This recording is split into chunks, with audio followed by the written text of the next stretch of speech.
What's that?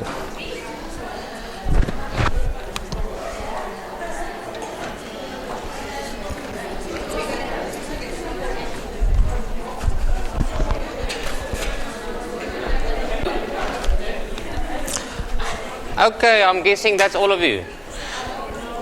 No, the rest won't come, I know. Do you think they really will come? Okay, but they can come in afterwards. We have to progress. Okay, guys. Any questions about the quiz tomorrow? So I extended the time for the quiz until after 2 o'clock somewhere, like 3 o'clock I think. Because I heard you have a quiz as well. Okay, so I extended the time for the quiz. The idea of the quiz is not to test you, but to get you to actually work. So it's not really a test per se, but it's actually to get you guys looking at your work. Because as soon as you start looking at your work, you actually start doing it as well. But the less you actually look at your work, the less likely you will actually do your work. So I'm trying to fix it. That was the one thing. This is the first time seeing this class, but I'm guessing that you guys all looked at the videos. So do you like the videos with the little Figma block, the block in the corner? Does it work? So I'm going to continue doing it, but at least I'll do this one as well. So is it recording? Is it making a red thing there?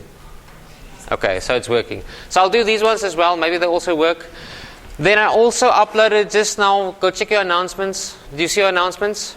I just put up a link to a Google Doc. So in this Google Doc, I want you guys to write down questions that you come up in your mind as you go through class. So then I'll go in there and I'll answer your questions, or I'll discuss your question in class, or I won't know you wrote it, so don't worry. But at least then I can answer some of the questions that you guys have but don't actually want to ask in class because you're too shy, which is a lot of you. Actually, the nurses are more confident than the pharmacy students, but that's beyond the point. Okay, I really want to get started with the pharmacokinetics. As you probably saw, or no, only a few of you actually looked at that video.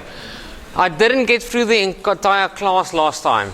So for me to get through the entire class is about 2 hours. I don't know if I will. So maybe this is also another thing I should arrange.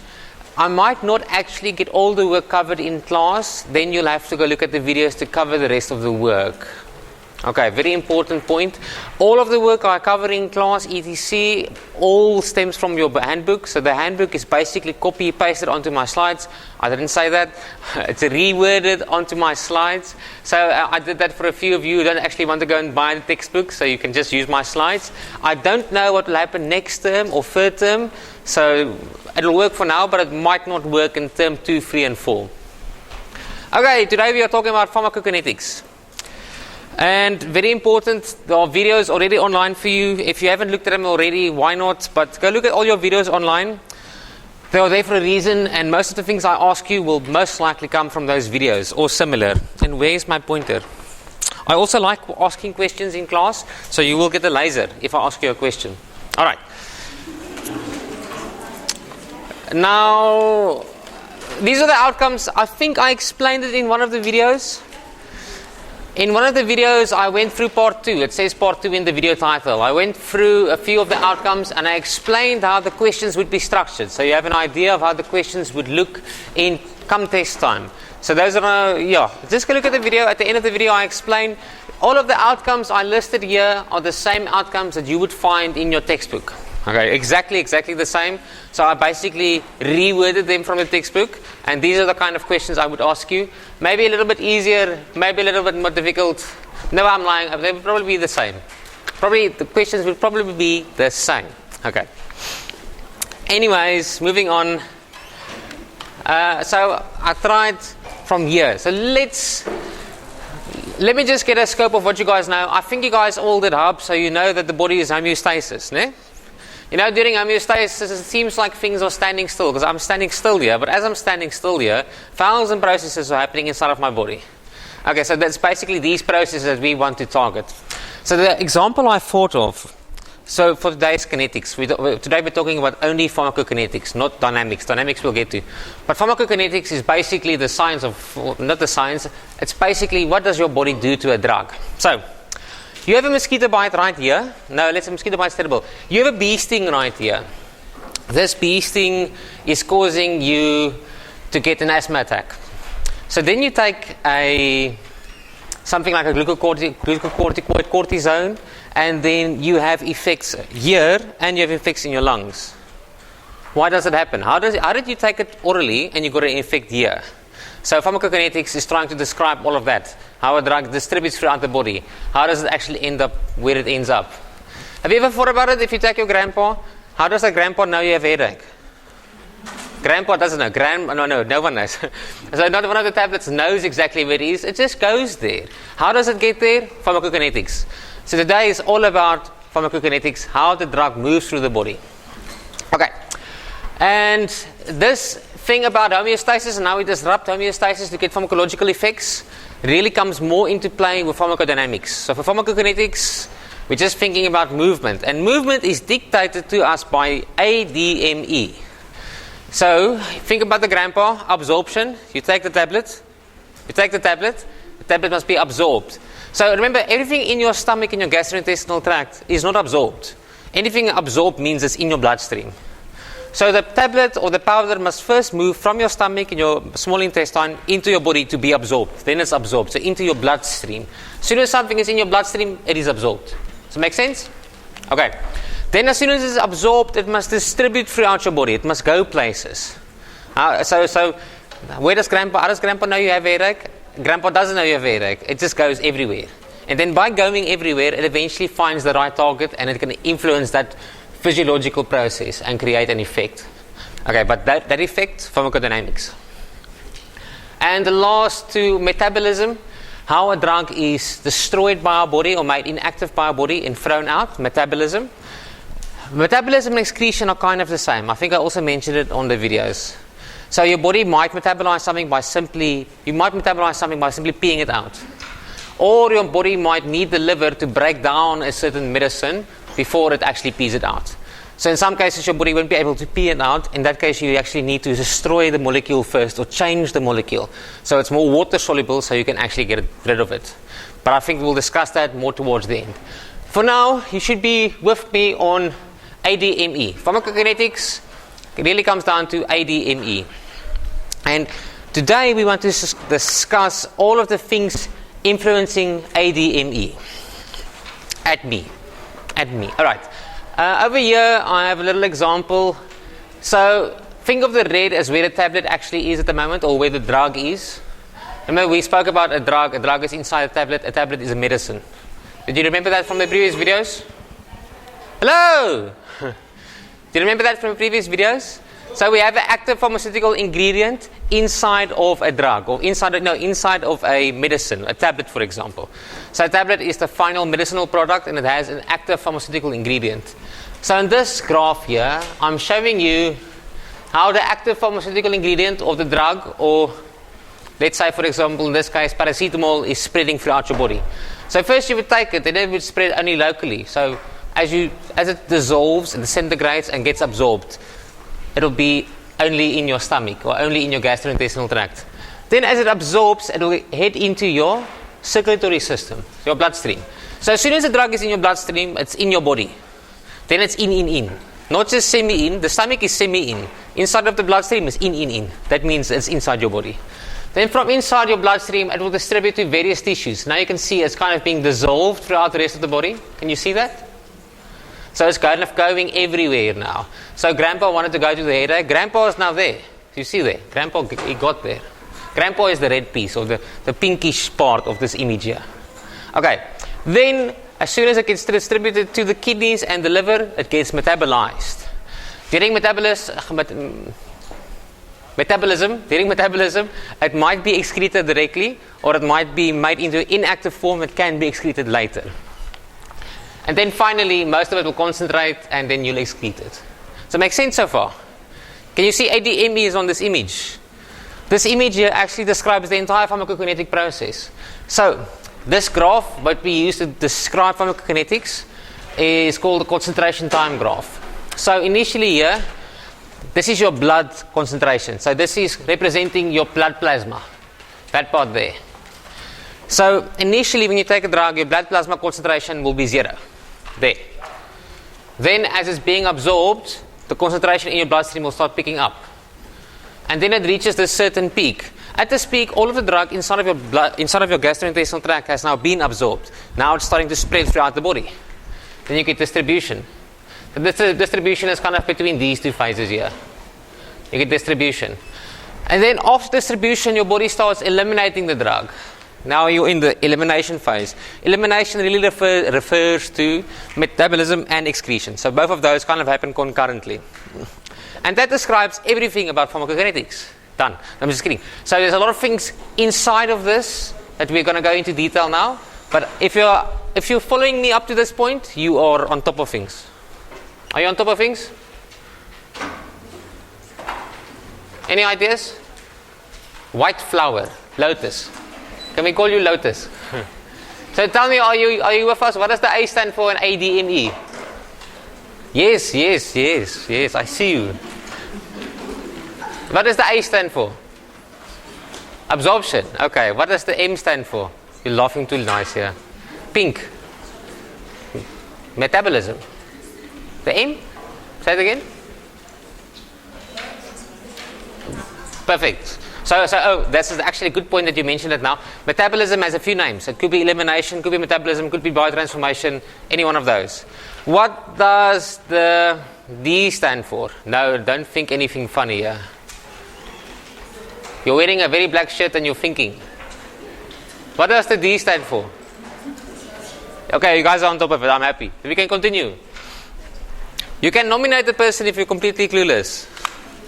Okay, I basically mentioned all of this just now, so I'm not going to go over it again.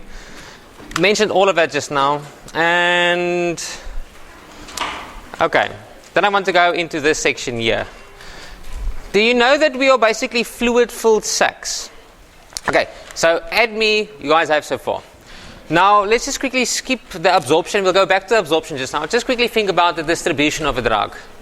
Will all drugs go all the same places as the previous drug? When you take let's not say that, Robert, but we have different water compartments in our body. Did you know that? Apparently, the other group didn't know that, but we have water compartments in our body. So we have water inside of our cells, which constitutes the intracellular volume, which is the biggest part.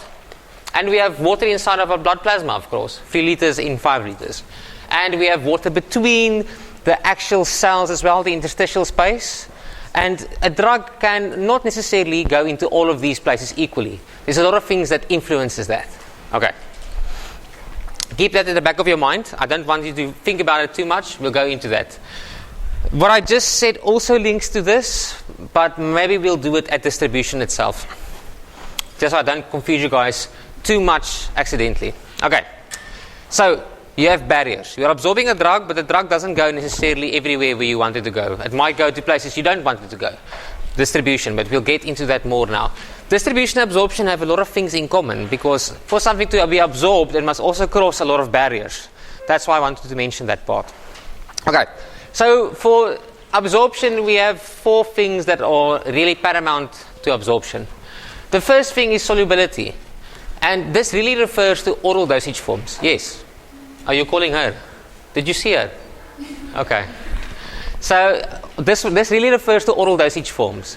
So for oral dosage forms, before a tablet or a capsule can actually start being absorbed, it needs to be disintegrated within your stomach. So it needs to disintegrate, and after disintegration, it must go into dissolution or into a solution. Only when it's in a solution form inside of your stomach can it start being absorbed. That's why when you guys talk to your patients, you always tell them a full glass of water. That's how the tablet can be dissolved. If the tablet can't be dissolved within the fluid in your stomach, you won't get absorption. Does that make sense? Okay, so firstly, then the solubility, of course, makes a difference in how fast the tablet is absorbed. So, knowing that, what dissolves faster? A cube of sugar, sugar itself or icing sugar? Which one dissolves faster? Yeah, all the girls here bake. Yes, icing sugar dissolves faster. Why? It's smaller. Okay, so knowing that, why would you rather use gram pop powder instead of gram pop tablets when you have a very severe headache? Because it dissolve faster and you actually get absorption faster. Okay, so you need to understand that part. Tablet has to go into the solution or a solution before it can actually be absorbed. All right. I'm surprised you guys are still coming to class. That means like at least you guys were planning on coming to class. It sounds funny, but you guys at the end of the semester, you guys don't come anymore. It's just gone. You've given up. You know, you got lost in the second week and then it's finished. I'm never going back there. Anyways, Solubility makes sense, I hope so far. Some drugs might not be soluble in your gastrointestinal tract. They might not be able to go into a solution. So something like liquid paraffin, have you heard of liquid paraffin before? Liquid paraffin is used for constipation because it creates a bulk within the colon, then you get peristalsis happening again. But liquid paraffin is so lipophilic, it can't go into the solution. And because it can't go into the solution, it can't be absorbed. Does that make sense? Some drugs on the other side are too hydrophilic, so they can't actually cross the cell membranes. Remember, your stomach, your gastrointestinal tract is separating your contents of your stomach from your bloodstream. So drugs need to move from the gastrointestinal tract into the bloodstream, so they need to cross cell membranes. So if they're too hydrophilic, they can't cross cell membranes because cell membranes contain what? Any ideas? You did this in Hub. Phospholipids and proteins. So proteins like water and phospholipids are cholesterol. Cholesterol is basically fat. So your cell membrane contains a bit of hydrophilicity and a bit of lipophilicity. So if a drug is too hydrophilic, it can't be absorbed over the phospholipid layer. If a drug is too lipophilic, it can't go into the solution inside the stomach, it can't be absorbed. So making sense so far? So solubility plays a big role if a drug can be absorbed. Okay, then we go forward. Concentration of the drug. So the only way I can explain this so that students can understand is with shots. So if you drink 2 beers and you drink 2 shots and they contain the same amount of alcohol, which one will make you drunk faster? Yes, because the concentration of alcohol is much higher. The concentration of alcohol will make the concentration gradient higher, meaning passive diffusion will happen faster. So, more alcohol will distribute from your gastrointestinal tract into your bloodstream if the concentration is very high within the gastrointestinal tract. So, as soon as you took the shot, the concentration in the gastrointestinal tract is very high. So, the concentration gradient is very big. So, the amount of alcohol moving into the bloodstream is much more. So, over a shorter period of time, you will get more alcohol into your bloodstream if you take shots versus something like a beer. So, the concentration of a drug influences how fast it can be absorbed. Okay. The size of the absorbing surface. Okay, of course, the size of the absorbing surface refers to mostly your small intestine. So most of the drugs are absorbed in your small intestine, and your small intestine is actually very huge. Ne? You know it as villi and microvilli. Do you remember that? If you fold it open, it's this huge thing. It's like a football field. So that's why most of the drugs are absorbed in your small intestine. And this kind of plays a part if we talk about different routes of administration. So buccal in the cheek, subbuccal. There's much smaller surface areas here, so you can't get a lot of absorption happening. Where the small intestine has a massive amount of surface area, so much more can actually cross that surface area. And then this last one really refers more to injections than oral dosage forms. So if you get an injection, if I give you something like meloxicam. Let's make a diclofenac, Voltaren injection. If I give you a Voltaren injection into the fat, so your fat layer, your subcutaneous fat, or into your muscle, which one will be faster? Which one will absorb from that area into your bloodstream faster? Why muscles? Blood supply. Yes, they have much more blood supply. Remember, your fat is just sitting there. It doesn't actually do anything. So it doesn't need a lot of blood. But your muscles are actually contracting. They need energy sources the whole time. So there's a much bigger supply of blood towards your muscles than your fat. Your fat is just kind of wiggling. Doesn't do much. If it wiggles, I can't say that. Anyways, I think I've discussed everything I want to hear. Yes, okay. Next slide here. So, where do we get the fastest absorption from? What's the fastest way to get the drug from here to inside the bloodstream? Intravenous. Why intravenous? There's no absorption phase. There's no barriers to cross. It's already directly into your bloodstream. So, as soon as you do intravenous, you get 100% bioavailability. Meaning, if I give you 100 milligrams of a drug intravenously, you will have 100 milligrams of that drug inside your bloodstream right now. If we do a tablet dosage form, do you think 100 milligrams will necessarily mean you get 100 milligrams into your bloodstream? Not necessarily. And we call that effect the bioavailability. So a lot of the drugs, as soon as they're absorbed, they pass through the liver, and the liver then breaks apart some of that drug because the liver sees this as toxic. So then you lose some of the initial amount of drug and you end up with less. So if I give you drug Z intravenously, 100 milligrams, you get 100 milligrams into your bloodstream. If I give you drug Z oral dosage form, you might get 70% into your bloodstream, meaning that your bioavailability is 70%. You've lost 50% of the drug due to metabolic processes from the oral route itself. Does that make sense? Okay. What about intramuscularly or subcutaneously? Do you think you have some bioavailability issues there? No. So all of those are also 100% bioavailable. They just might take longer for absorption to happen from those areas versus the intravenous route. Can you inject all intravenous drugs intramuscularly? So it depends on the volume. It depends on the volume, but in a lot of cases, you're kind of okay. I think there might be some exceptions. You guys probably have more experience, but as far as I can remember, everything that you can inject IV, you can also do IM, just depending on the volume. So you can't inject 200 mils into your butt. Some people do, like Kim Kardashian, but it's not advised actually. All right. Can you also see in this slide here that the oral dosage form has a much slower peak? So it takes much longer for absorption to happen for the oral dosage form. There's the subcutaneous one, there's the muscular one, intramuscularly, and there's the IV. So IV immediately from the very, very top. And then the bioavailability I mentioned here, it's because all of the blood supply from your gastrointestinal tract goes to your liver. So your liver is the first pass, the first thing the drug passes. That's why we call it the first pass effect. And after the first pass effect has taken place, a lot of the drug might have been broken down, and then our bioavailability has decreased. So when you take oral tablets, you get the first pass effect happening, and that influences your bioavailability. Yes? I just want to confirm, did you say that the oral route is the only one which will not give us the 100% bioavailability? Sometimes yes, sometimes no. It depends on the tablet. So I have a list here on top with examples. So a lot of drugs, for example, amoxicillin. Amoxicillin, if you take it orally, you get something like 98% bioavailability. Do you then need to give it IV? Not necessarily, no. So it depends. If your gastrointestinal tract is intact, meaning it's working, then you don't. There's a lot of drugs that are so bioavailable via the oral route, you don't actually have to do IV at all. So there's a lot of drugs that give you a very big high, very high bioavailability in the oral dosage route, right? But there are also a few that actually are not very bioavailable when you give them the oral dosage route. Like one example here is propranolol. So only 20 to 30% of propranolol actually becomes bioavailable when you take it. That means your body broke down 70% of the rest before it even entered your bloodstream. Does that make sense? Makes sense, but my question is, with the other forms, Yeah. are you guaranteeing 100%? Yes. All right. All of this making sense so far? You have that little question form on your phones, hopefully. You can go there and ask questions as well. Okay, I just mentioned about this first pass effect. You can just read through the rest.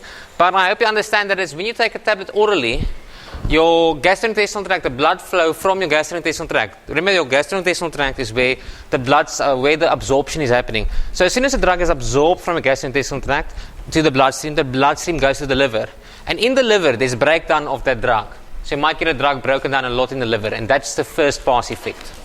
It's especially severe with drugs that are very lipophilic, but I'll get into that a bit more later. I think later. Can't remember where exactly. Why? Okay, so here's a statement on the slide. It says the oral route is the safest. Can you think why the oral route is the safest route of administration versus the IV route, for example? Can you think of an example?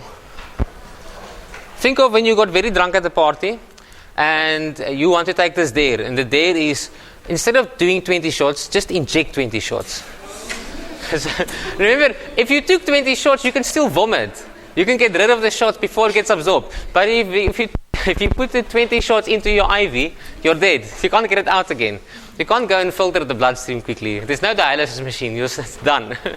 Okay, so the oral route is the safest. And I think also this is because of evolutionarily, I'm not sure if that's a word, but during evolution, when we were still hunting for things, we ate everything. If you're very hungry, you eat anything.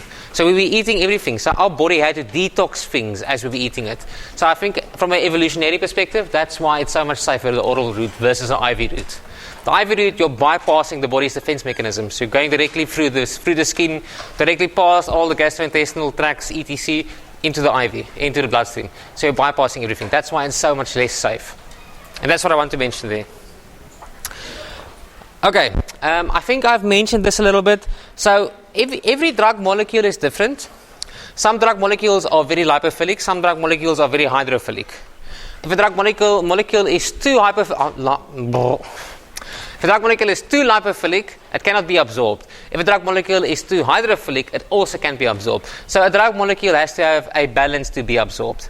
And this balance will also influence the distribution of the drug later. But that's later, we're getting there as well. Okay.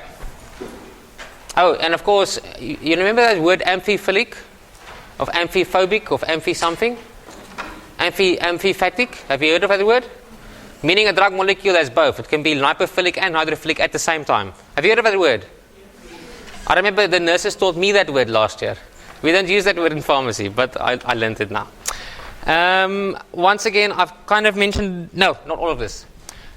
There's another example I want to use. Some drugs are so lipophilic, they can't be absorbed. Think about testosterone. Testosterone is formulated in an injection. Have you heard of Nabido? Nabido, and I think there's a few other names. Those ones you have to inject because as soon as you take them orally, they're too lipophilic. They can't go into dissolution. So your body can't actually absorb them from the gastrointestinal tract. They have to be injected. But there are ways around it, so we can modify the drug so it undergoes the first metabolism of the first pass and then it becomes available. But I don't think that's important. Forget about Figueira said that. Yeah, Figueira said that. Another example is drugs that are too hydrophilic. So drugs like vancomycin, amikacin, gentamicin, those IV antibiotics. A lot of those IV antibiotics are so hydrophilic they can't be absorbed from the gastrointestinal tract because they can't pass through the cell membranes. Remember, the cell membranes contain cholesterol. Cholesterol is fatty, so it actually can't get through that fattiness. So it's simply too hydrophilic to be absorbed. That's also why, have you heard of that thing called pseudomembrane colitis? Or the other word for it is C. diff.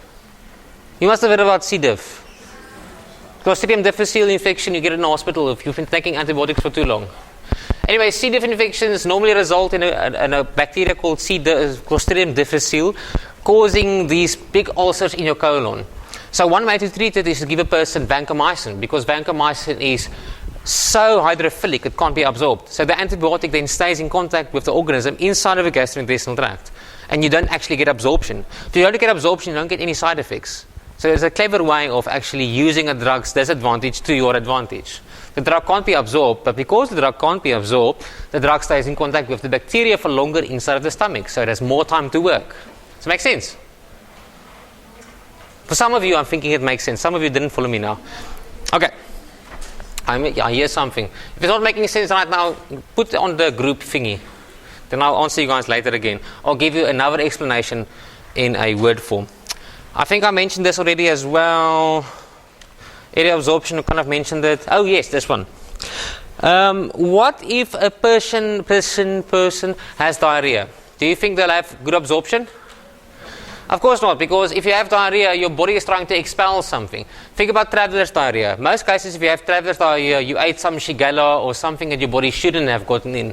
Then your body tries to get rid of it by contracting all of the gastrointestinal tract. So it contracts, and then there's not enough time for the tablet or the volume of fluid that contains the active ingredient to be absorbed. And you simply expel it before it could be absorbed. Does that make sense? Or think about it when you vomit. If you vomit, you just swallow the tablet and you vomit it out. Your body won't be able to absorb it. Remember, absorption, it's not about the tablet being inside of your body. It's about the tablet or the contents of a tablet being absorbed into your bloodstream. Okay. I also mentioned something about constipation, but like really severe forms like gastroparesis. So not really that important. Oh, this is nice, yes. I mentioned to you guys just about the blood supply in the muscle being much more than the blood supply in the subcutaneous fat, because fat doesn't need a lot of blood. It just needs enough blood to survive, not enough blood to actually do something. We also use certain drugs, we also add or make combinations of drugs to get a beneficial effect. Have you gone to the dentist before? Have you gotten a tooth pulled? Did they inject you with something? Okay, did you get numb everywhere or only there? Why did you get numb only there? Remember, your circulatory system is connected. So if you injected something here, the bloodstream should have carried it away. So why didn't you get numb everywhere? Why did you get numb just there? It's a very good question. The everyday things we don't think about. So actually, that formulation that dentists use contains some adrenaline as well. And adrenaline is a very potent vasoconstrictor. So in the area where they inject it, the vasoconstriction takes place at the same time. And the vasoconstriction is so powerful that the Novocaine or the local anesthetic can't be transported away. Does it make sense?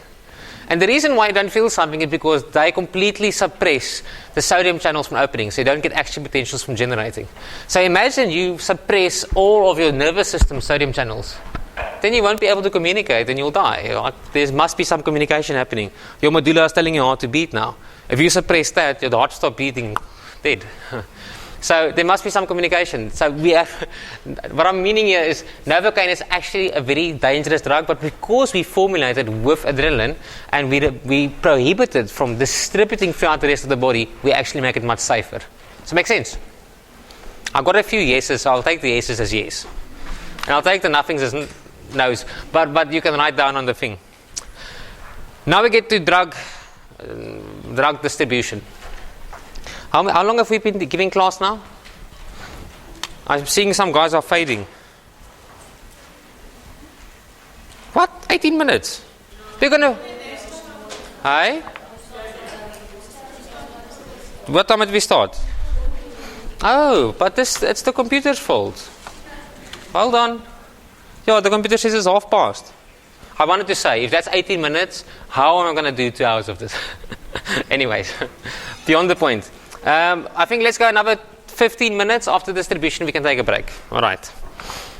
So, distribution of drugs. Where do the drugs actually go? I kind of mentioned this just now. The distribution of drugs also depend on that same thing, that hydrophilicity and lipophilicity. So, a drug has now been absorbed. We've passed this absorption phase. We're at distribution now. Remember, A, D, M, E. So now distribution. I think I have this very nice slide I just want to get to again quickly. So, where will the drug go? Things like gentamicin and vancomycin, those very hydrophilic drugs, they will enter into your bloodstream after an IV injection, and they will stay in your bloodstream. Can you see? The drug is concentrating inside of the bloodstream there. But if a drug has more lipophilicity, or a balance between lipophilicity and hydrophilicity, it could actually pass into different areas. So it could pass the endothelial layer of the capillary there, and go into the surrounding tissues there. So now it's actually crossed into the interstitial space. So now it's inside the blood plasma and in the interstitial space. So now the volume of where the drug is actually going is increasing. Can you see that? And if a drug is even more lipophilic, it might cross and concentrate in certain cells. So drugs like amiodarone or hydrocortisone, all of the cholesterol-based drugs, so a lot of hormones, would actually end up going into adipose tissue and concentrating there. Because they are so lipophilic, they cross everywhere, so they end up going everywhere. Okay, but there's one little catch to this story now. I think, let me just remember where this catch comes in. I just want to make sure I don't accidentally confuse you. Unless you're already confused. I tried. Hold on. Oh, wait. Okay. So you get the idea so far that a drug is absorbed, it goes places. But we also have these things called plasma proteins that carry drugs places. Have you heard of albumin? Albumin? You said yes. Where did you hear about albumin? Blue and earphones. Yeah, where did you hear about albumin? Hi? Albumin. Yeah, where did you hear about it? In Hub. So the rest of the class lied to me on Monday. They lied to me. So albumin is a protein that's in your bloodstream. There's two main ones that we are concerned with. Albumin is the most important one is albumin, and the other one is alpha-glycoprotein. So most of our very lipophilic drugs will bind to this albumin or glycoprotein and be distributed throughout our body. So remember, a drug has to be dissolved within the bloodstream and be distributed places. Some drugs are too lipophilic to be dissolved in the bloodstream. So drugs that are lipophilic tend to use the plasma proteins or bind to the plasma proteins, and then the plasma proteins will actually take them places. So making sense? So remember, albumin is a protein that our bodies produce naturally. And this protein can then stick to some drugs and carry them places and distribute them. But there's a few rules around this. If a drug is bound to albumin, it can't have a physiological effect. So as long as the drug is bound to albumin, it won't do the job you want it to do. Firstly. Secondly, a drug can't be metabolized when it's bound to albumin. So it can only be metabolized when it's left albumin. So making sense? So, if a drug is highly bound to albumin, do you think it will stay in the bloodstream longer? Yes, because it can't dissociate to get metabolized. If a drug is highly bound to albumin, do you think it will have a very big pharmacological action? No, because it needs to dissociate from albumin before it can have an effect, a pharmacological effect. This is important because how many things do I want to mention? This is important because of certain drugs displacing other drugs from albumin. Have you heard of warfarin? You know warfarin is very dangerous? Okay, but anyways, warfarin is bound to albumin very, very potently.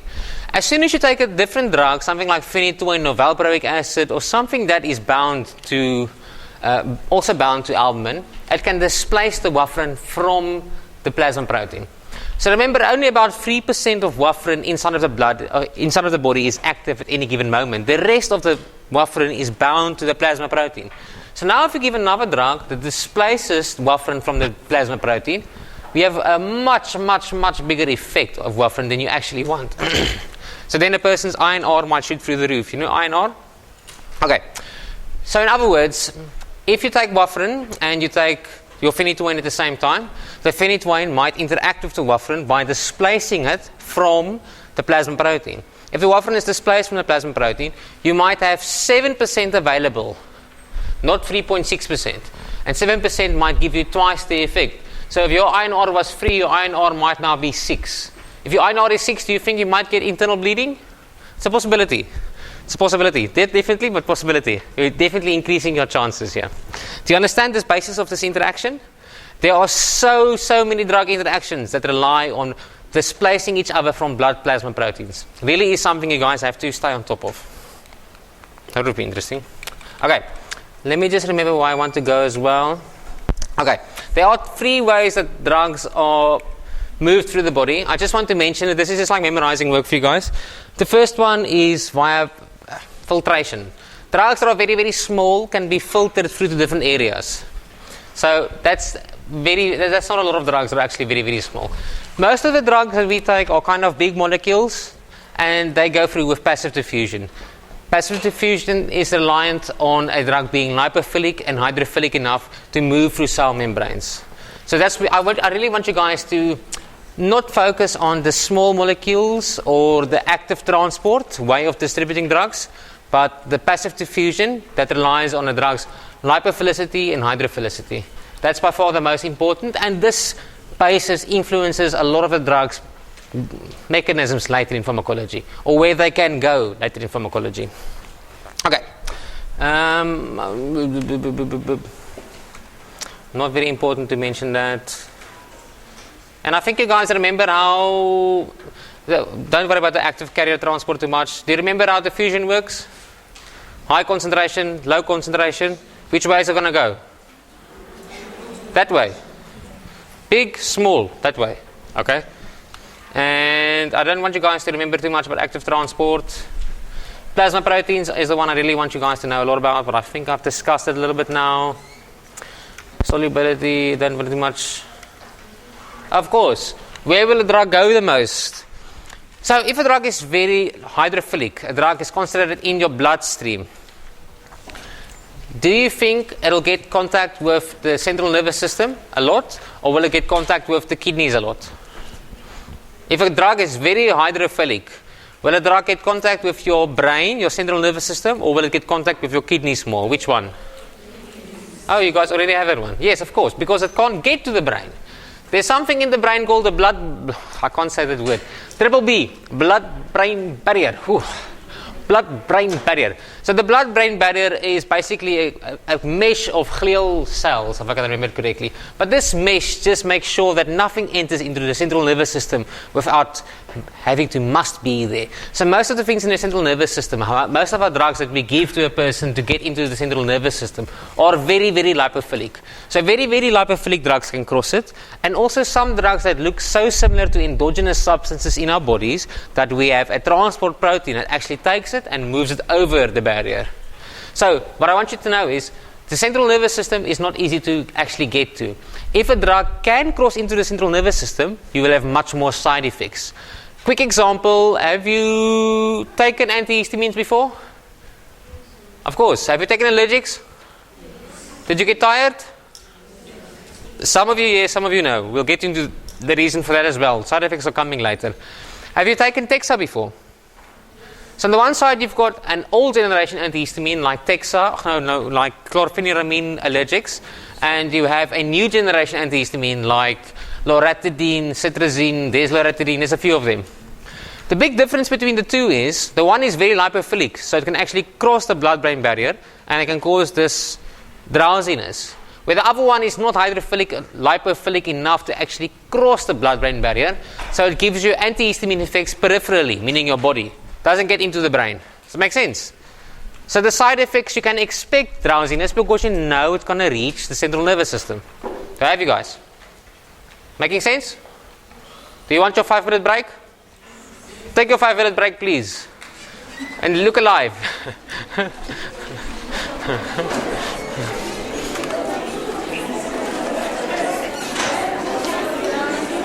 Oh.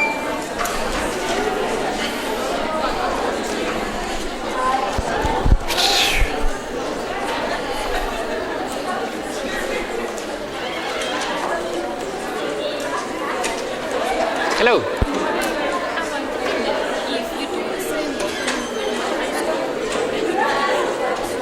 Same.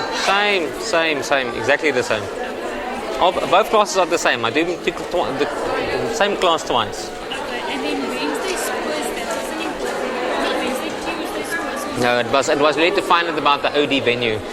So it wasn't important for you guys at all, no. So only tomorrow's quiz is for Monday and Thursday's quiz. And today, well, the Monday and Thursday is the same as today as well, yeah. But I'm saying like Monday and today,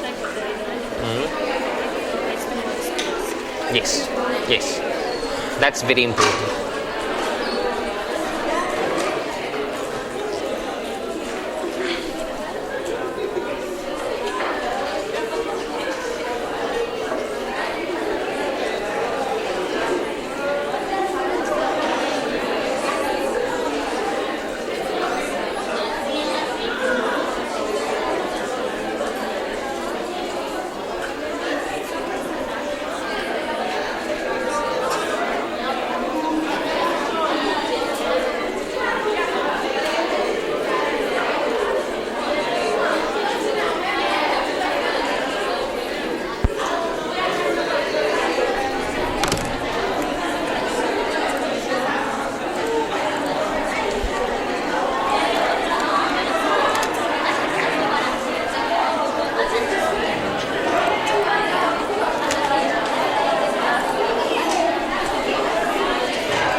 Debo, Is this also related to us, our class? This that you're typing out? natural medicine. Sorry. Right? No, sorry. Pharmacology. But natural medicine, we have natural medicine students in here as well. Yeah. But yeah, this is related to all of you. So if you guys have a free schedule, you can join whatever class you want to join. Yes. No, it's just because some Fridays we have to write nursing tests. The 14th February and the 28th of February. Yes. Yes, I know. I found out this week. Yes.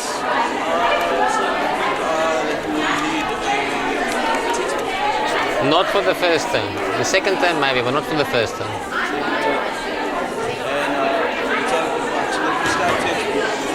It's somewhere in the slides on the introduction lecture.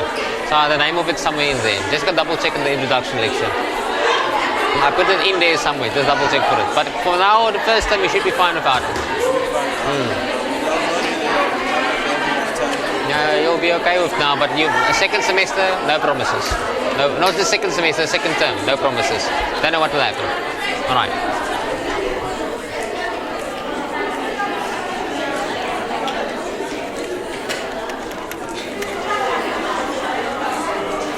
No.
Okay, can we get started again?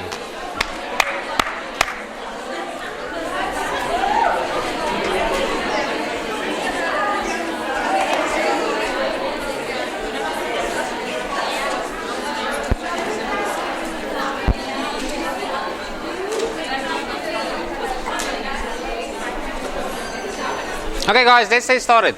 The sooner we finish, the sooner you're done for the day. Do you have class after this? So you want to be finished fast? You can't say that. That's mean. Anyway, beyond the point, we spoke about the I hate that word. The blood-brain barrier. Okay, now we're talking about the placenta. Just quickly, I just want to mention some things about the placenta. Not all drugs can cross the placenta, and even though some drugs do cross the placenta, they might not actually cause a problem. So this is very, very, very, very drug specific. There's not some kind of rule that says if a drug crosses the placenta, it's dangerous. So some drugs can cross the placenta and not do anything. Some drugs, when they cross the placenta, they cause havoc. So this is a very drug specific thing. This is something that you'll have to study per drug. So as we're going through this year's pharmacology, you'll do different systems, and within those different systems you will learn about different drugs, specific drugs. And there you'll most likely learn about the teratogenic ones. So I'm not going to teach you much about teratogenic drugs now. Teratogenic drugs means can damage your baby. Okay. But I'm not going to teach you much about that there because there is no general rule that says if a drug crosses the placenta, it breaks everything. That's not true. So some drugs cross, nothing. Some drugs cross, problem. Okay. So not much to say about that, but know the placenta is also a barrier for distribution. And that's what I feel. Now this is the most important part about today's class. The video online, part 2, is almost just about metabolism. Metabolism is the one place you would get most drug-drug interactions. So if you get a drug-drug interaction in your pamphlet or in your SAMF or whatever, what are you guys using to reference to drugs? SAMF. Okay, so if you get a drug-drug interaction in SAMF, I'm 90% sure it's because of a metabolism interaction. Okay, so remember where we are now? We did absorption, we did distribution. So let's go back to the example of a mosquito bite or bee sting. Doesn't really matter, it's here. Okay, so let's say it was a bee sting. We took our corticosteroid distributed everywhere, and then a part of the corticosteroid concentration was actually at the site of action. So there something happened. That something that's happening there is pharmacodynamics, and we'll talk about that next. So, but our body got the drug. So the drug didn't magically stand up and walk and climb there. We swallowed it, and then the drug got distributed for our body and got there. So our body moved it around first. So pharmacokinetics refers to our body moving the drug around. So now the drug got there, it did its action. So it was absorbed, swallowed, absorbed, distributed, got to the site, and now it's going to be metabolized. So how will our bodies get rid of this corticosteroid? How will our bodies metabolize it to get it out of the body? So most of the drugs, if not all, most of the drugs, will be metabolized by your liver and excreted by your kidneys. So they work together. But in most cases, the drug will first become inactivated or deactivated or killed by the liver. And after the liver has kind of killed it, then the kidneys can pick it up, throw it over, and throw it out. Okay, but I'm trying to make it simple. It's a bit more to it. Oh, and then of course, in most cases, when you have metabolism of a drug by the liver, the drug becomes inactive. But we also have things called prodrugs. So these are drugs that are inactive until they are metabolized by the liver. Remember we spoke about the first pass effect a bit earlier? So some drugs, when you take them, they're completely inactive, and then the liver activates them. These are drugs like your conjugated estrogens, your contraceptive tablets. There's a few of them. It's a few drugs that are inactive, and then they become active when the liver metabolizes them the first time. So these are called prodrugs. Just a side note to remember, because as you're going through your pharmacology textbook, eventually you'll see prodrug and you're like, oh my word, he lied, there's no such thing. But no, there is such a thing. So these are drugs that are activated by the liver instead of deactivated. On the next round, the drug will become deactivated by the liver. So this will make sense if you look at something like this, yeah. So I'm just showing you what this activating a prodrug is, okay. Don't think about the rest on this slide. So the drug might look like this, and then it gets absorbed and the liver sees it the first time. When the liver sees it the first time, it metabolizes it into this. And this thing might be the active one going around. And when it gets back to the liver for a second time, that is after the action was actually achieved by the drug, the liver will create this. And this thing will be metabolized or excreted. Okay, so that's the principle behind the prodrug. I don't want you to memorize these structures at all. It'll make more sense when we get to it in a bit more thoroughly way and a thorough way. Okay. We also get elimination and metabolism in different areas. So you get metabolism happening as well in your lungs, your kidneys, even in your lungs, sweat. If you drink a lot and you exercise, you'll be less drunk. You actually sweat out a big portion of the alcohol. And okay, so you get elimination in a bunch of ways. Most important ways for you guys to remember is liver and kidneys. But then there are a few different ones that also play a role. Okay. So, this is the most important slide to understand. This is something you have to understand, because this principle here is a principle that will carry forward into all of your other pharmacological drug-drug interactions. So this is one of, if you don't understand it here, you will struggle with all of the next sections of the work. So, after a drug has done its job, it gets metabolized. How does the drug get metabolized?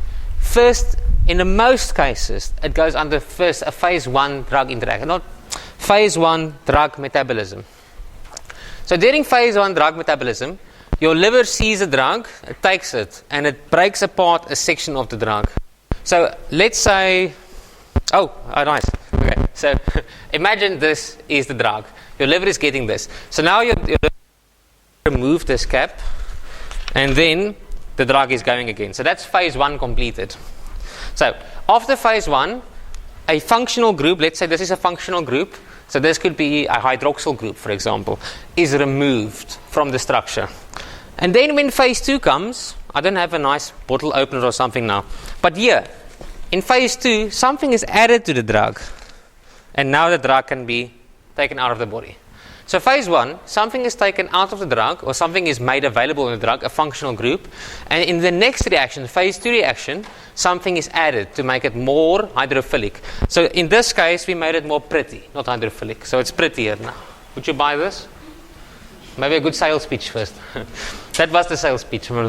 Anyways, so I want you to understand in phase 1, something is removed or something is changed, and in phase 2, something is added. The entire idea of this metabolism by the liver is to make the drug more hydrophilic. Because for a drug to be excreted by your kidneys, do you ever go to the toilet and pee and you get like mush instead of water? Never. Like, you can't pee out mush. You can only pee out water. So a drug has to be dissolved. Yeah, it's a gross. Don't imagine too much. Come back.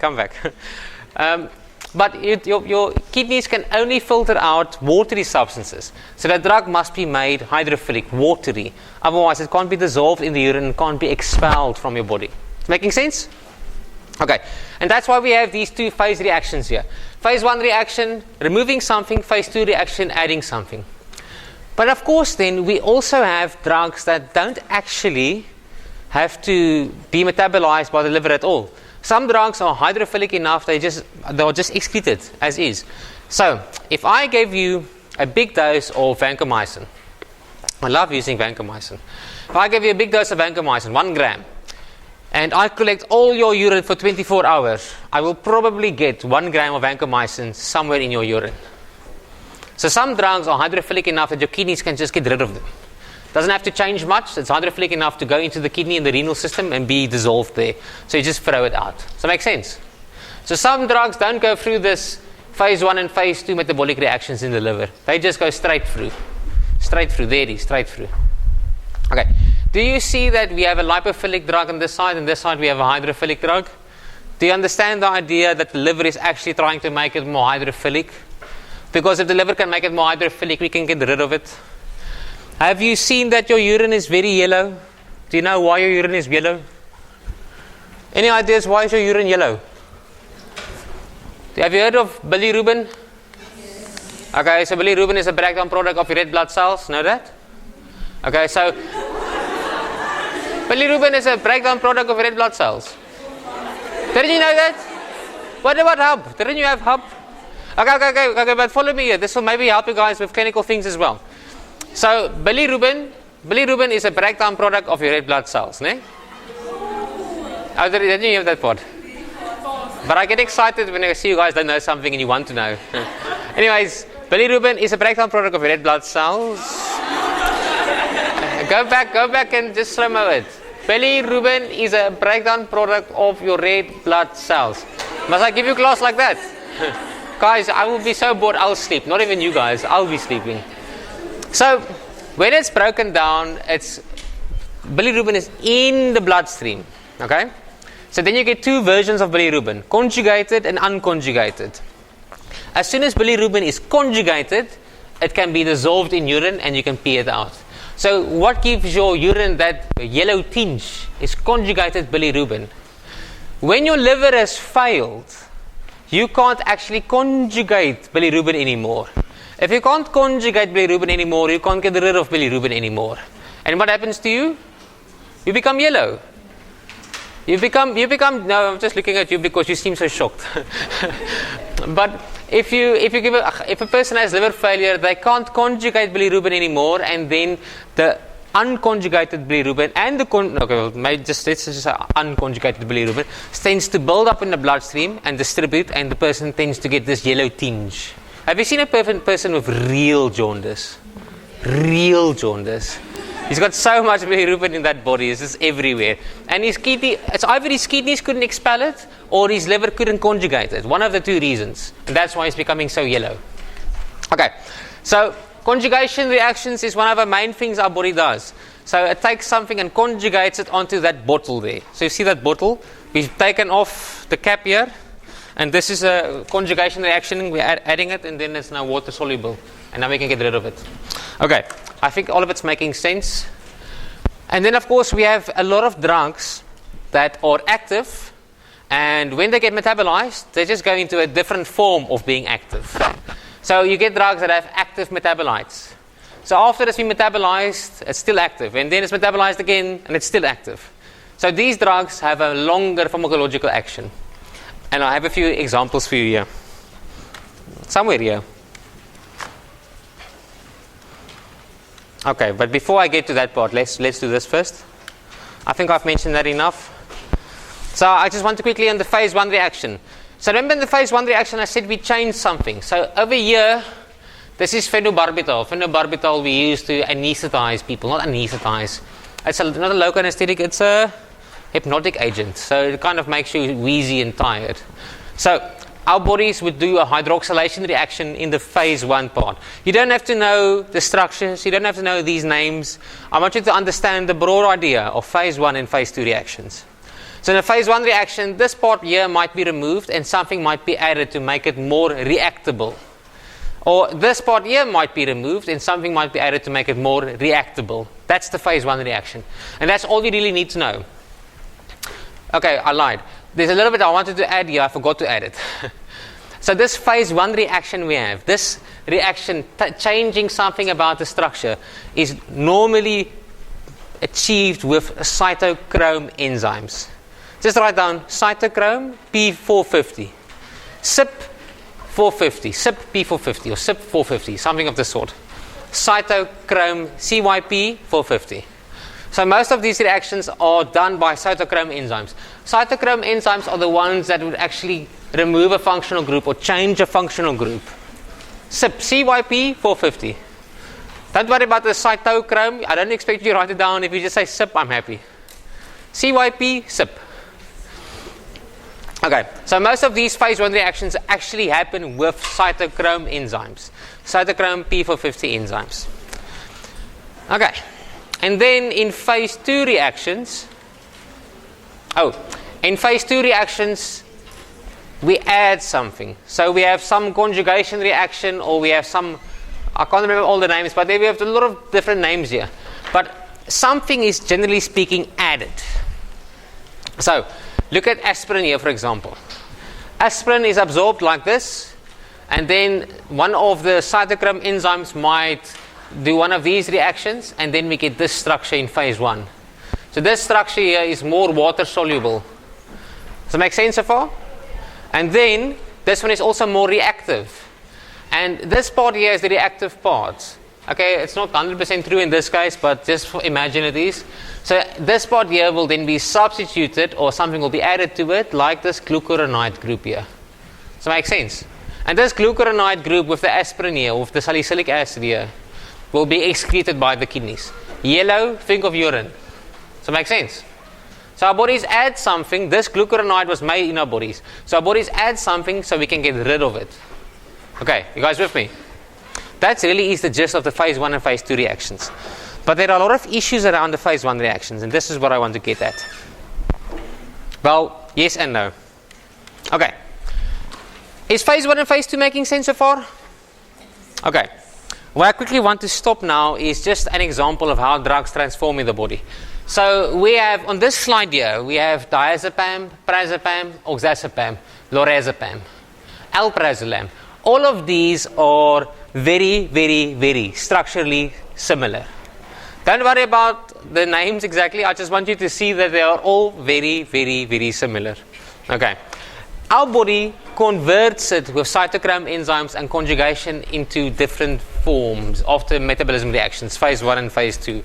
And our body adds things until it reaches until it changes into a structure that we can actually excrete. So I want to show you on top here, we have diazepam. So diazepam is the benzodiazepine, you'll do it later, that has the longest half-life, meaning it works for the longest period. Because it changes into the dimethyldiazepam. Dimethyldiazepam, that thing. It changes into that thing. Not cover, not that one, this thing. Dimethyldiazepam. You guys see that? Okay, so diazepam is metabolized via phase 1 reaction into dimethyldiazepam. Alright, so this one is still active. And then another phase 1 reaction changes it into oxazepam. Oxazepam is also still active. You can actually buy oxazepam from the pharmacy. So your body has accidentally made 2 active forms of diazepam. So diazepam has a very long half-life, a very long effect because it has so many active metabolites. It's making sense. And then it becomes conjugated, and only after the conjugation there can be excreted. So diazepam has active forms all along its metabolism until the very end. Whereas we give you something like oxazepam, we skip phase 1 reactions completely and we only get a phase 2 reaction. Do you see that? I don't want you to memorize this, I want you to understand it. So if a drug has more active forms, it has a longer mechanism, a longer action. If a drug is metabolized only via conjugation and skipping phase 1 reactions completely, shorter half-life. And also, oxazepam has been shown to be less liver toxic than diazepam, because diazepam has so many steps involved in its metabolism. Can you see that? Whereas oxazepam doesn't have so many steps involved, so oxazepam is less liver toxic. Okay, so it makes sense? So generally speaking, this is generally speaking a rule that you can apply. If a drug is metabolized by the liver, the more drug you have, the more likely you can have a toxic effect on the liver, hepatotoxicity. Hepatotoxicity, liver toxicity. Okay. Now, I don't know how complicated I want to make this, but a little bit, not too much. So, there's one issue with humans. We have varying levels of this cytochrome enzyme. You might have a lot of cytochrome. I don't have a lot of cytochrome. You take 500 milligrams, you get rid of 500 milligrams in 10 hours. I take 500 milligrams, I get rid of 500 milligrams in 15 hours. So we both take another dose in 15 hours time. But I haven't gotten rid of everything yet. And then the next dose, and next dose, and next dose, and I start getting a very high blood plasma concentration. Whereas she's fine because she has more cytochrome enzymes than I do. So the drug is getting metabolized in my body, in her body, but not in my body. Does it make sense? We have varying amounts of cytochrome enzymes. We don't all have the same. So I'm saying it very generally speaking, but you can assume most people in this class would be the same. But we have populations with genetic anomalies, meaning they have less or more of a certain cytochrome enzyme. And because they have less or more, they actually have less metabolism or more metabolism of a drug. So they might need a smaller dose or a bigger dose of a drug. Does it make sense? Am I getting you guys? You're saying no with your body. Now your face is saying it too. Okay, I believe you. So, how can I give you a nice example? Have you guys heard of efavirenz? Efavirenz. FDC. No FDC? Fixed dose combination, antiretrovirals. But you guys are second years. Like, where did you do FTC? You must do FTC somewhere. Okay. So in South Africa, recently, like in the last 5 years, we found out this whole problem. So the fixed dose combination of antiretroviral therapy. There's one drug in there called efavirenz. Efavirenz. So efavirenz is metabolized by a cytochrome enzyme. And there's a big portion of the South African population that don't make enough of this enzyme. So they don't metabolize efavirenz fast enough. So they end up getting very high concentrations of efavirenz. Let me just show you this slide here. Yeah. So because they don't have enough cytochrome enzyme, they can't metabolize the drug fast enough, and they get more and more and more with each dose. Look at that. More and more and more and more and more and more and more and more and more toxic. So it makes sense. So the drug becomes very toxic in their cases. And then you might also have people who have too much of this enzyme. If they have too much of this enzyme, they need a much bigger dose. Otherwise, they would just go down, down, down, down, down, down, until the drug is completely subtherapeutic and they don't get the benefit of taking the drug. Am I making sense? I've got a few examples as well. I'll go over them. I hope that makes sense up to that point. Okay. These genetic anomalies are very rampant. They're everywhere. But in South Africa, they're not studied very well, so we don't know so much about them. So for that reason, they're not in your books too much in a South African context. But I think just be aware of them. There are some varying genetic anomalies that might play a big role in some of the drugs. So they will come up as you do these drugs. For now, no cytochrome. And then it gets worse. Are you guys with me so far? Is it too much information? Remember what I told you in the video? It's going to be information overload. I didn't lie. This is still an easy class. The next class is more difficult. And the next class is even more difficult. And even more difficult. And more I'm kidding. There is a limit. There is a limit. Don't worry. Okay. Okay. Are you over the shock? We still have a lot of time left, so we can still do a lot of things. How much time do we have left? 40 minutes. 30 minutes. Why you sound so happy? Okay. The one thing I really want you to understand after today is this thing about enzyme induction and enzyme inhibition. I made a lot of videos about it. Go look at the videos. There's a lot of videos that could help you guys with enzyme induction and enzyme inhibition.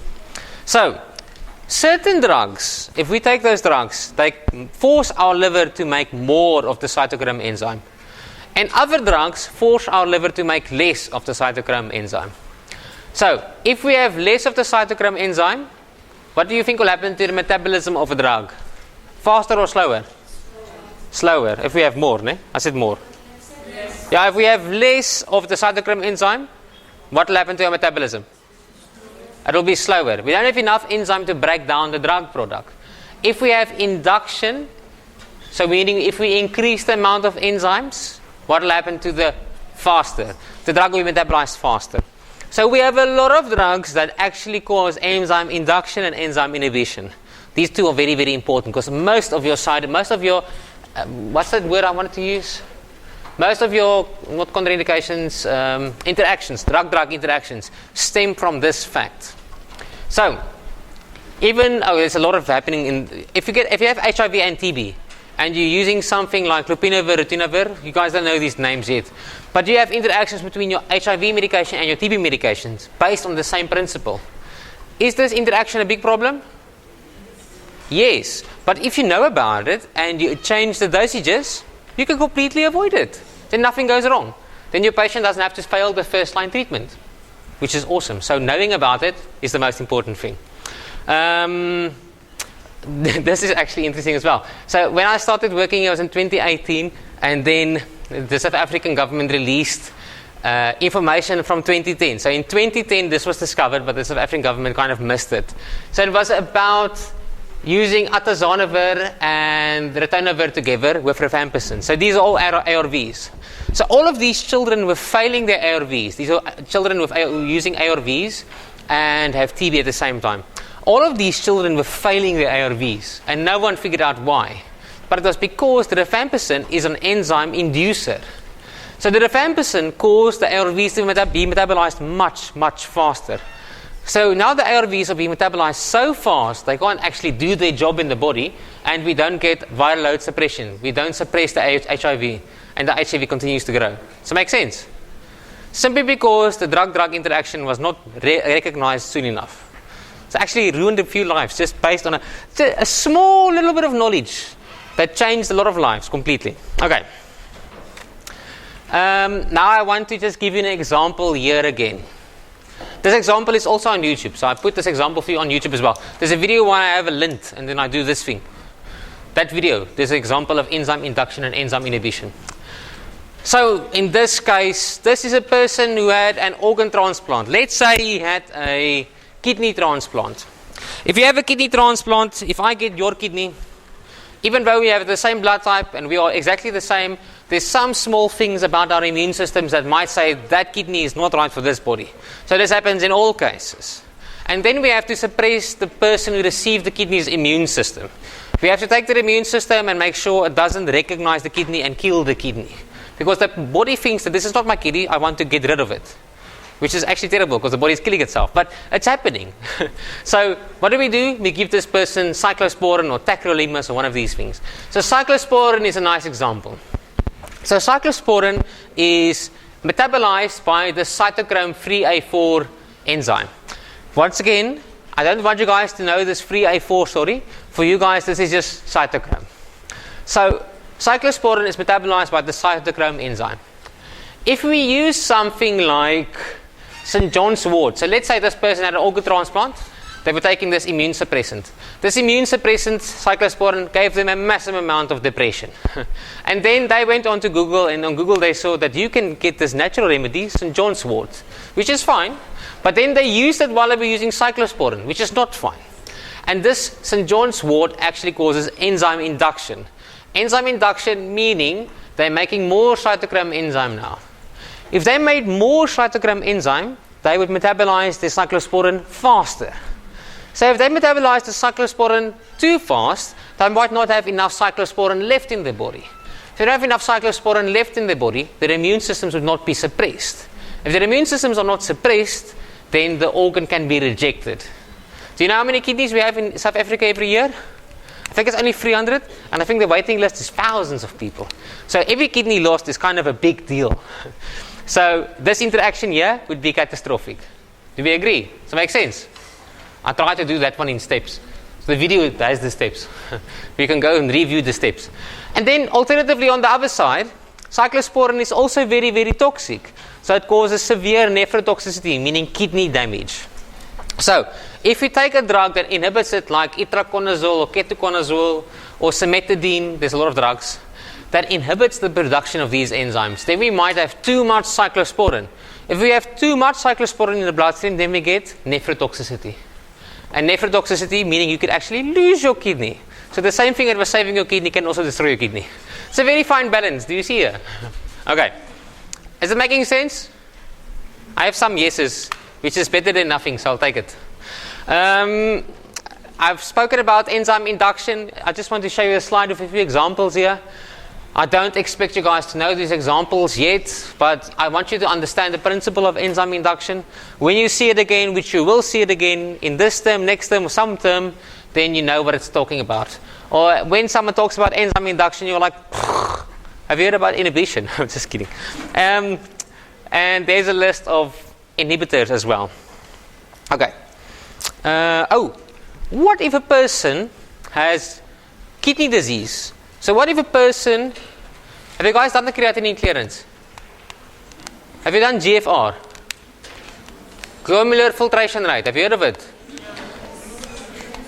Glomerular filtration. I can't say that word. Glomerular filtration rate. Okay, so glomerular filtration rate is basically a calculation we do. So the glomerular filtration rate is basically a calculation we do to quantify how fast your kidneys are working. So if your GFR, I'm going to say that because that word is too much. If your GFR is 120 and your GFR a week later is 60, what do you think will happen to the amount of drug in the body? Will you still metabolize it at the same speed, or will it be slower? Slower. So if a person has chronic kidney disease or acute kidney injuries, the metabolism of a drug changes completely. Making sense? Alternatively, on the other side, if you have liver damage, can we measure how fast the liver works? We can't measure how fast the liver works. We do liver function tests. ALT, AST, all of those AL stuffies. We do all of them, but they don't actually tell us how fast the liver is working. They just tell us there's damage to the liver. So we can't calculate how fast the liver is actually getting rid of something. Does that make sense? So it's very easy to adjust a drug with renal failure. It's very difficult to adjust a drug in liver failure. Liver failure is very difficult to actually know the extent of the damage. But if you have liver failure, it is a safe assumption to make that you might not metabolize a drug as fast as you used to. It's an assumption, but it's a safe assumption to make. All right. Of course, if a patient becomes elderly, even more so. I think I've discussed... So basically, I went over A, D, M, E now. Metabolism and excretion are kind of the same. I don't want to go differentiate them too much. I wanted to show you guys this slide, and there's one more very important slide left after this somewhere. I think, unless I see something else I had to do or I forgot about. If you skip a dose. So, when you take a drug every single day, after a certain amount of time, the amount of drug we take is equal to the amount of drug we lose per day. We call this the steady state. Once you reach the steady state, it's important to stay there. So if you're taking your antidepressants, or you're taking your lithium, or you're taking a drug that's very important for your survival or your everyday coping with the world, and you skip a dose, it might very well take you a very long time to get back into the rhythm. Can you see that? So 2 dosages were skipped here, and it took us 5 dosages to get almost back, but not completely back yet.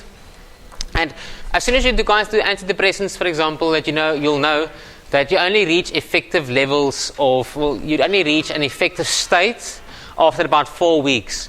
If you do this 4 times during that 4 weeks, you might never reach an effective place of your antidepressants, and then you think they don't actually work. Meanwhile, they're working. You're not working. Does it make sense? Okay, so really important not to skip dosages for chronic illnesses. And this chart shows you why. As soon as you skip 1 or 2 doses, it is very difficult to get back to where you were. And that's what I want to show you. Then, okay. This is a complicated one to explain. Have you guys heard of half-life before? What is half-life? It's not a game. It's not a game. What is half-life? Can I ask you the crowd? Let's see, who's the most awake? You have your phone open right now. Tell us. Google quickly. What is half-life? Ask a friend. Ask your most confident friend. You have time. What is half-life? Half-life. Come guys, I want to give her a spotlight moment. Nominate someone. Someone tell me what is half-life, quickly. Oh. Yes. Oh man, you did not even finish eating it. What do you?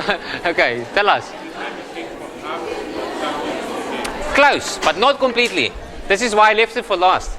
Okay, so his answer was, he said half-life is the time it takes for after the drug to be metabolized or excreted.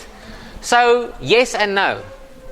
So yes, that's true. But we only measure the amount of drug in the plasma, in the bloodstream. So it is the time it takes for half of the drug to be eliminated from the plasma, from the bloodstream. And then we are making an assumption and saying that the drug is distributing equally between all the different organs in the body, which might not be true at all. So it might be that the drug is actually concentrating in the kidneys, not in the bloodstream. And then we're not actually getting the real half-life. But it's still the half-life, because the half-life only refers to the bloodstream itself. Okay, but generally speaking, guys, for you, the half-life is the amount of time, half-life is the time it takes for half of the drug to be eliminated from the bloodstream. So, if I inject you with 100 milligrams of vancomycin again, and I get a level of 20 micrograms per milliliter, so 20 micrograms of vancomycin per milliliter of blood, and I measure it again after 5 hours, and then it's 10. Then I know that the half-life of vancomycin in this person is 5 hours. It took him 5 hours to halve his blood plasma concentration. That's his half-life. Does it make sense? So what if the person with this vancomycin had kidney failure? So you had a half-life of 5 hours when you had a GFR of 100. What do you think will happen if the GFR is 50? Then the half-life will most likely become 10 hours. What happens if the GFR is 5? Then the half-life most likely becomes something like 20 hours or 50 hours. Or it's a lot of hours. Does that make sense? Do you see how organ failure can lead to your half-life changing? Half-life is the way we measure how fast the drug is being metabolized. Easiest way to do it. And then we can measure it by seeing how much is in the blood, and after a certain amount of time, how much is left in the blood. How much does your body get rid of in the bloodstream per unit time? There is another thing I want to mention here called clearance. Have you guys heard of clearance? Clearance is the amount of time it takes to completely clear a certain portion of blood. So, not a certain portion of blood, a certain portion of fluid. So, if we added all of these compartments together, we agree that we inject you with a drug in the plasma. The drug will go to the liver, the kidney, the gut, everywhere. We agree. Do we agree here? If I inject you with a drug, the drug will go to all of these places. Placenta, brain, blah, blah, blah, blah, blah. It might go everywhere. Let's say this drug goes everywhere. Then this volume is 20 liters. So the drug goes to 20 liters of your body fluids. So making sense? Remember, your blood is only 5 liters. So meaning the drug is distributed to other cells and other places in your body as well. So clearance would be the amount of time it takes to completely clear a section of blood or a section of the fluid. So the clearance rate would be, for example, 0.5 liters per hour. So a drug can have a certain clearance rate, 0.5 liters per hour. So that means all of this can be cleared. So that's the amount of time it takes to completely clear a section of the blood. So if it's 0.5 liters per hour, it means 0.5 liters of all of the body fluid will be cleared per hour. If you have the clearance rate, you can calculate how long it will be to completely clear all of the body's fluid, as long as you know where the drug has gone completely. But I don't want to open that can of worms. Is the half-life making sense? I think the clearance is a bit difficult. I won't ask you clearance. Is the half-life making sense? Half-life down. And another thing I wanted to mention here is the volume of distribution as well. Not something I would ask you, but maybe in a certain sense. So, if a drug is injected and it's concentrating... Okay, wait, this will work out. Remember I told you guys just now, if we're measuring half-life, we're measuring your blood plasma concentration. Yeah? If we measure blood plasma concentration, we are automatically making an assumption that says the amount of drug in the blood is equal to the amount of blood everywhere else. You're saying that all of them are distributing equally. You're making an assumption. But what if I measure your blood concentration and the drug is not actually concentrating in your blood anymore, the drug is actually concentrating in your liver? What will happen to the concentration? You won't really see it. The blood plasma concentration will be much, much lower. You won't really see it. And that's because the volume to which this drug goes is bigger. So the plasma here isn't equal to the liver. The liver might be much bigger here. So the volume of the liver for this drug is much, much bigger. So the volume of distribution of this drug is increasing, meaning that the drug distributes to more places than just the bloodstream. If the volume of distribution of a drug is very small, it means that the drug is only staying there. But if the volume of distribution is very big, it means the drug is concentrating in some other tissue part of the body. Does it make sense? And the volume of distribution, there are a lot of calculations to do with ETC, but I don't think we'll do that with you ever. I don't think so. And yes, that's everything for today. So we'll do pharmacology. Okay, so this week we discussed how the drug goes from here. Next week we'll discuss what the drug does once it's here, because that's even more difficult. But that's next week's problem. Yes. Aye? Yeah, the quiz tomorrow will be available until 3. Yes, 3. From 12 to 3.